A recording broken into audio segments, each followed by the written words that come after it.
ابو سفیان کہتے ہیں میں نے بادشاہ سے کہا، میں نے کہا بادشاہ ایک عجیب بات بتاؤں تمہیں؟ کہا بتاؤ۔ کہنے لگے انہوں نے ایک عجیب دعویٰ کیا ہے کہ میں رات کے تھوڑے سے حصے میں مسجد حرام سے مسجد اقصیٰ گیا ہوں، پھر ساتوں آسمانوں ساتوں زمینوں لو کرسی اور سب کو دیکھ آیا ہوں۔ اب اس دور میں نا جو بندہ اونٹ کی سواری پر یا گھوڑے کی سواری پر مسجد حرام سے مسجد اقصیٰ جانا چاہتا تھا اسے 2 مہینے لگتے تھے، اور یہاں قرآن کہتا ہے لیلن، پوری رات نہیں، رات کا بھی تھوڑا سا حصہ۔ تو آپ یہ بات مانتے؟ وہ کیسر روم چپ کر گیا، بات بڑی مشکل تھی کہ رات کے تھوڑے سے حصے میں مسجد اقصیٰ جانا آنا یہی بڑا مشکل تھا، اور پھر آگے کی بات تو ویسے ہی براء البراء ہے۔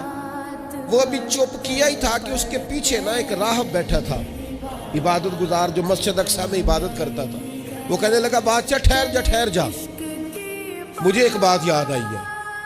کہا جناب سنائیے۔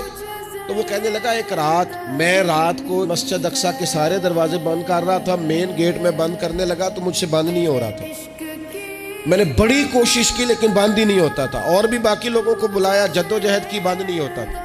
پھر میں نے بڑھائی کو بلایا، مستریوں کو بلایا، میں نے کہا یہ کیا ہو گیا ہے؟ تو وہ کہنے لگے چھت تھوڑی نیچے آ گئی ہے، دروازہ دب گیا ہے، اس وقت کچھ نہیں ہو سکتا۔ کہتے میں دروازہ کھلا چھوڑ کے چلا گیا، لیکن جب میں صبح آیا نا تو خوشبو ایسی انوکھی تھی کہ وہ نا دل اور دماغ کو معطر کرتی چلی جا رہی تھی۔